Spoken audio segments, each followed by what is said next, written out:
Bugs crashing your pack's party? Whether they've got paws or sneakers, your pack deserves a home that's protected from pests. That's where Wondercide comes in. Plant-powered protection made with steam-distilled natural essential oils that actually work. It kills and repels fleas, ticks, mosquitoes, and ants without questionable ingredients or overpowering smells. Safe to use around kids and pets when used as directed, lab-proven to work fast, and proudly made in the USA. We offer sprays for pets, people, homes, and yards. Plus, spot-on treatments, collars, and even shampoos. Whatever your pack needs, we've got it covered. Founded by a pet parent looking for a better way to protect her dog Luna, Wondercide's now protected over 21 million lives and counting. You might have even seen us on Shark Tank. Go to Wondercide.com and use code WONDER20 for 20% off your first order. That's WONDER20 at Wondercide.com. Wondercide. Protect your pack with plant-powered Wondercide today. Calaroga Shark Media. From Los Angeles, where you can end your Disney boycott, this is Ballot. That's right. Go ahead and watch the Mandalorian trailer because Jimmy Kimmel is back. And let's hit this. Hi, I'm Patrick Gutfield, and Jimmy Kimmel is back on the air tonight after getting suspended for making comments about the way the president didn't seem all that upset about Charlie Kirk's death. The network said they suspended Kimmel because his comments were ill-timed and insensitive. Insensitive was the president plugging his new ballroom when asked about Charlie Kirk. You know what's ill-timed? Canceling someone's show and then bringing it back 5 days later. The FCC chairman, Brendan Carr, threatened to take action against Kimmel. He told a conservative podcaster, "Look, we can do this the easy way or the hard way," which sounds less like government oversight and more like something a mob boss says before breaking your kneecaps. Over 400 Hollywood stars signed a letter defending Kimmel's right to free speech. 400 signatures. That's more people than attended most of Trump's rallies. Even Ted Cruz defended Kimmel, saying it's unbelievably dangerous for government to decide what speech they like. When Ted Cruz is defending your right to free expression, you know we've entered some kind of alternate dimension where up is down and Cruz has a spine. Trump, meanwhile, said Kimmel had very bad ratings and should have been fired long ago for lack of talent.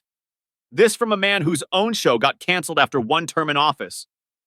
But like most shows, it came back as a crappy reboot. The best part? Even though ABC brought Kimmel back, Sinclair Broadcasting, which owns 185 ABC affiliates, says they're still not airing the show. So Kimmel is simultaneously back on the air and off the air. He's Schrodinger's talk show host. Disney said they spent a week having thoughtful conversations with Kimmel before deciding to bring him back. Thoughtful conversations in Hollywood usually involve lawyers, accountants, and somebody calculating how much money they're losing per day. I'm guessing the conversation went something like, "Jimmy, we've thought about it, and we'd rather have angry viewers than no viewers. Spirit Airlines just announced they're putting 1,800 flight attendants on leave. That's 1/3 of their entire cabin crew. The airline that once promised to get you there for $29 is now promising to get their employees nowhere for $0. This is Spirit's second bankruptcy in a year. Second bankruptcy! Most people can't even manage a second marriage, but Spirit has somehow perfected the art of failing twice in 12 months. They're not just budget airlines anymore. They're bankruptcy airlines with frequent filer miles. The company said they're committed to treating affected employees with care and respect during this process. Nothing says care and respect like a pink slip right before the holidays. They're basically giving 1,800 people an early Christmas present, unemployment. Might as well call it Disney Kimmel Airlines. At least then the cancellations would make sense. Spirit's chief operating officer, John Benderitis, sent a memo saying this affects employees and their families. When you have to remind people that unemployment affects families, you might be missing the point of having a job in the first place. The memo also mentioned that 800 flight attendants are already on voluntary leave.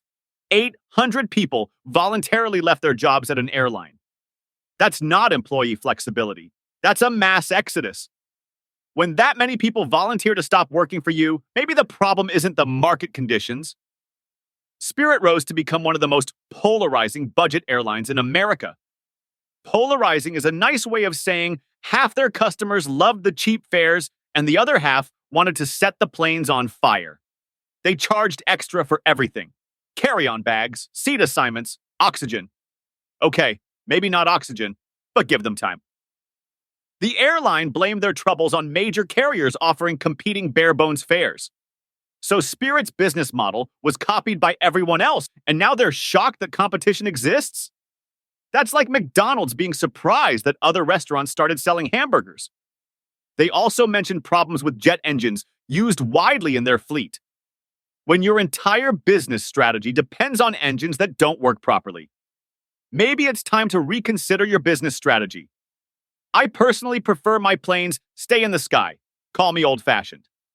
The union said voluntary furloughs will last 6 months to 1 year, and employees can keep their health benefits. For involuntary furloughs, those last a lot longer. 1 year of voluntary unemployment with benefits? That's not a furlough, that's a sabbatical with a really depressing backstory. If you're a lawyer working for Tylenol, you might want to take this case on commission because it looks like you're going to get very rich. President Trump just told America to stop taking Tylenol because it might cause autism. At a White House briefing Monday, he announced his administration is warning doctors not to recommend acetaminophen for pregnant women, saying fight like hell not to take it. Now, I'm no doctor, but when the President of the United States tells you to fight like hell against Tylenol, you know we've officially entered the medical advice portion of the presidency. What's next? Executive orders against aspirin? A congressional hearing on Advil? Trump was flanked by Robert F. Kennedy Jr., who has been suggesting that autism rates must be driven by environmental toxins. RFK Jr. has apparently convinced Trump that the real enemy isn't foreign adversaries or economic instability. It's the medicine cabinet in your bathroom. The president said women and babies should just tough it out without Tylenol, claiming there's no downside to skipping pain relief. No downside? Has this man ever had a headache or met a pregnant woman? Telling pregnant women to tough out pain is like telling someone with food poisoning to tough out a buffet. Dr. Allison Bryant from Massachusetts General Hospital pointed out this isn't new research. These claims have bubbled up every now and again without showing cause and effect. But why let decades of medical research get in the way of a good press conference? Trump also made some creative claims about vaccines, saying children get a vat of 80 different vaccines pumped into them like they're pumping into a horse. The actual childhood vaccine schedule includes around 15 different immunizations. But why count accurately when you can round up to 80? That's not medical misinformation. That's just really bad math. He suggested there's no reason to give hepatitis B vaccines to newborns and recommended waiting until kids are 12 years old. This is the medical equivalent of saying there's no reason to wear a seatbelt until you're already in the accident. The administration is also dedicating $50 million to research autism causes through something called the Autism Data Science Initiative. $50 million to prove a theory that most scientists already say isn't supported by evidence. That's like spending $50 million to prove the Earth is flat, expensive, and completely missing the point. Trump said the Amish community doesn't experience autism, which ignores the fact that the Amish also don't typically participate in modern diagnostic medicine. You can't find what you're not looking for. The Amish also don't watch Jimmy Kimmel.